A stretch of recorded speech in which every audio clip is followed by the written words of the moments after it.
علیہ وسلم نے ایک پھول جہاد کا، اور فرمایا الجہاد ماضٍ الی یوم القیامہ، جہاد قیامت تک جاری اور ساری رہے گا، یہ فرمایا۔ اب کوئی الٹا لٹکے جائے، حضور کے فرمان کو رب نہیں تبدیل کریں گے، حضور کی بول کو اللہ رد نہیں فرمائیں گے، اور ایسا ہوتا رہے گا۔ خدا کا شکر ہے پاکستان کے ہمارے فوجی یونٹوں پر لکھا ہوا ہے ایمان، تقوی، جہاد فی سبیل اللہ، الحمدللہ، بہت اچھی بات ہے، اللہ قائم اور دائم رکھے۔ ہاں، فساد، شر اور دہشت گردی، اس کی اجازت اسلام نے نہیں دی، کبھی نہیں دی، اللہ تعالیٰ اس سے ہم سب کی حفاظت فرمائے۔ تو ایک پھول جہاد کا تھا مسجد نبوی شریف میں، جو قیامت تک یہ تر و تازہ یہ پھول رہے گا۔ ایک اس کے اندر دعوت و تبلیغ کا تھا، حضور صلی اللہ علیہ وسلم خود بھی تبلیغ فرماتے تھے، صحابہ کرام کو بھیجتے تھے۔ خدا کا شکر ہے یہ پھول بھی اس گلدستے کا ہے۔ اس میں، اس پھول کے اندر تعلیم کا تھا، صفحہ شریفہ، اور یہ جو آج مرکز میں ہے الحمدللہ، یہ بھی قیامت تک مدارس چمکتے رہیں گے، اور یہ پھول بھی اس میں تھا۔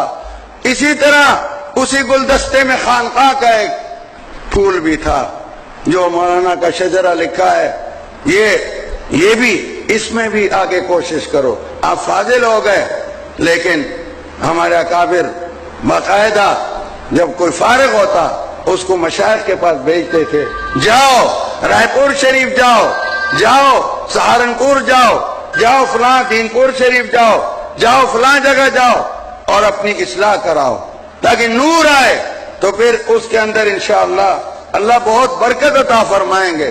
تو یہ خانقاہی سلسلہ بھی، یہ بھی اس گلدستے نبوی کا پھول ہے۔ مسجد نبی شریف میں حلقات ذکر ہوتے تھے، حدیث شریف میں آتا ہے حضور اقدس صلی اللہ علیہ وسلم تشریف لائے، اور ایک حلقہ ذاکرین کا، ایک علماء کا، ذاکرین کے پاس تشریف لے گئے، بہت اچھا کام ہے، تائید فرمائی، خوشی کا اظہار فرمایا۔ ادھر علماء کے پاس آئے، خوش ہوئے، اور وہاں بیٹھ گئے، فرمایا بعثت معلما، میں معلم بنا کے بھیجا گیا ہوں۔ لیکن ان کے اندر دو خوبیاں تھیں، علم بھی اور اس کے ساتھ ذکر بھی، یہ الحمدللہ۔ تو دونوں حلقوں پر خوش ہوئے۔ ایک مرتبہ تشریف لائے، حدیث پاک میں ہے، ہمارے اکابر نے حدیث لکھی ہے، فضائل ذکر میں ہے، تو صحابہ کرام خاموش ہو گئے، ذکر کر رہے، معلوم ہوا جہر ذکر کر رہے تھے۔ خاموش ہو تو خاموش، کون کہتا ہے کہ وہ چپ ہو گیا؟ جو پہلے سے ہی چپ ہے۔ تو ذکر کر رہے تھے، خاموش ہو گئے۔ پوچھا کیا کر رہے تھے تم؟ جی ہم اللہ کا ذکر کر رہے تھے۔ فرمایا میں نے بدگمانی کی وجہ سے نہیں، میں نے دیکھا تم پر خدا کی رحمت سکینہ نازل ہو رہا تھا۔ تو یہ بھی ہمارا ورثہ ہے مسجد نبوی شریف کا، یہ بھی اس کو خدمت کا جذبہ، کہیں سیلاب، کوئی تکلیف، کوئی پریشانی ہو، اس کے لیے بھی میدان میں رہو۔ یہ بھی مسجد نبوی شریف کے گلدستے کا پھول ہے کہ حضور صلی اللہ علیہ وسلم دکھیوں کو، بھوکوں کو کھلاتے تھے، مدد کرتے تھے، آپ کے پاک صحابہ نے بھی یہ مشن اپنایا۔ تو یہ گلدستے کے پھول ہیں وہاں کے، اور الحمدللہ دارالعلوم دیوبند کو یہ سعادت ملی کہ یہ سارا گلدستہ وہاں سجایا۔ وہاں جہاد بھی ہوا انگریزوں کے ساتھ، شاملی کا میدان بھی ہوا، بالا کوٹ کا بھی ہوا، اور جہاد فی سبیل اللہ میں علماء دیوبند نے انگریز کو شکست دی الحمدللہ۔ یہ وقت نہیں، میں تفصیل میں نہیں جانا چاہتا۔ جہاد کی نسبت سے بھی دیوبند کا پرچم بلند ہے الحمدللہ۔ افغانستان میں بھی روس کو شکست ہوئی، اب امریکہ کو، اس کے پیچھے دیوبند ہے الحمدللہ۔ اور اللہ کا شکر ہے کہ ہر جگہ باطل کے خلاف کوئی سر اٹھائے، کوئی صحابہ کے خلاف، اہل بیت پاک کے خلاف، اولیاء اللہ کے خلاف، اور کوئی ختم نبوت کے خلاف، تو دیوبند کا مجاہد سینہ سپر ہے اپنے آباء و اجداد کی طرح الحمدللہ۔ ملک کے خلاف سینہ سپر ہے الحمدللہ۔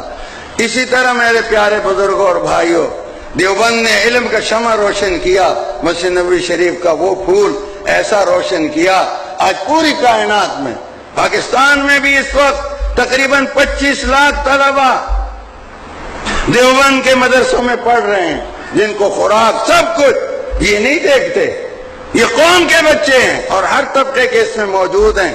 اللہ کا شکر ہے کوئی ادارہ کوئی حکومت یہ کام نہیں کر سکتی. کر کے دکھا دیں. کوئی ایک سکول بتا دیں جس میں غریب کو روٹی کپڑا اور یونیفارم اور یہ چیزیں کتابیں مل رہی ہوں.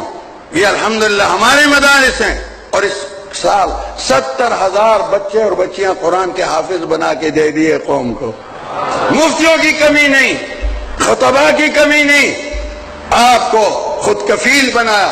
آج الحمدللہ دیوبند کے پڑھے ہوئے مکہ مکرمہ مسجد نبوی شریف میں بھی درسیں دے رہے ہیں, بچوں کو پڑھا رہے ہیں. امام حرم آئے, امام کعبہ, انہوں نے کہا اور فخریہ انداز میں کہا کہ پاکستان کے علماء ہمارے استاد ہیں. یہاں کے قاریوں نے پڑھایا ان کو, کئی حرم کے اماموں کو پڑھایا الحمدللہ. اور پھر یہ اعزاز بھی دیوبند کو ملا کہ جب نماز کا مغرب کا وقت آیا تو کوئی یہ تصور بھی نہیں کر سکتا کہ امام کعبہ ہو اور پاکستان کے ملا فضل الرحمان ہو اور اس کو آگے کر دیا اور اس کے پیچھے نماز پڑھی. الحمدللہ یہ عظمتیں ہیں. پھر سعودی عرب نے اپنا اعلیٰ اعزاز وہ پاکستان کو دیا. کس بات پر کہ الحمدللہ وفاق المدارس عربیہ نے الحمدللہ گزشتہ سال 63,560 کتنے بچے حافظ. جدہ میں جب یہ بات کی, سعودی عرب کے ممتاز علماء اور ان کے زعماء بھی تھے, سرکاری حضرات بھی تھے وہاں. مولانا حنیف جلندری صاحب, انہوں نے ان سے پوچھا کہ آپ بتاؤ سرکاری طور سے آپ سعودی عرب میں کتنے حافظ آپ کے بنتے ہیں, کیا رپورٹ ہے؟ انہوں نے کہا 5,000.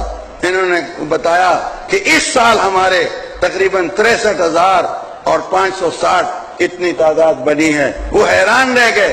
تحقیق ہوئی تو پھر اعلیٰ ایوارڈ سعودی عرب کا وہ گزشتہ رمضان میں عالم عرب کے ممتاز فضلاء قرہ علماء اور حکماء اور شافعات کا بیٹا بھی موجود, ان کے وزراء بھی موجود, اور الحمدللہ دارالعلوم دیوبند کو یہ اعزاز ملا, وفاق المدارس کو یہ اعزاز ملا کہ انہوں نے وہ شاہی ایوارڈ دیا. آپ میں سے جو حضرات وفاق کے ادارے میں گئے وہاں وہ لگا ہوا ہے, یہ اس کی تصویر بھی ہے, یہ تصویر ہے باقاعدہ جو شاہی ایوارڈ اعلیٰ اعزاز سعودی حکومت کا ملا. اللہ تعالیٰ نے علماء دیوبند کو بڑی عظمتیں عطا کی ہیں. اور یہ پریشان مت ہونا, یہ چھوٹی موٹی باتیں ہوں گی. ہاں ہم محتاط رہیں, کوئی کام ایسا نہ کریں جو ملک و ملت میں ہماری بدنامی کا. افغانستان کے طالبان نے بڑے ظلم سے جو ان کے ساتھ زیادتیاں ہوئی تصور نہیں, لیکن آج تک ملا عمر نے کسی کو ظلم کی اجازت نہیں دی. عدل اور انصاف یہی وجہ ہے کہ ملا عمر پر کوئی داغ نہیں سوائے سجدے کے داغ کے. سجدے کا داغ ہے. یہ ہمارے ایک پاکستانی صحافی نے لکھا تھا, جب ملا عمر کے اس گھر پر قبضہ کیا گوروں نے تو وہاں سے کوئی چیز ایسی نہیں ملی کہ جس سے ان کی بدنامی ہو. علماء کو ایسے ہی رہنا چاہیے. علماء جہاں جائیں اتنے پاک شفاف رہیں کہ دشمن بھی. تو صحافی نے لکھا تھا کہ ملا عمر پر کوئی داغ نہیں نکلا, حالانکہ وہ بےتاج بادشاہ تھا, سیاہ سفید کا مالک تھا, لیکن ایک سجدے کا داغ مل گیا بس. اللہ تعالیٰ نے ہمارے بزرگوں کو, ہمارے بڑوں کو اس طرح.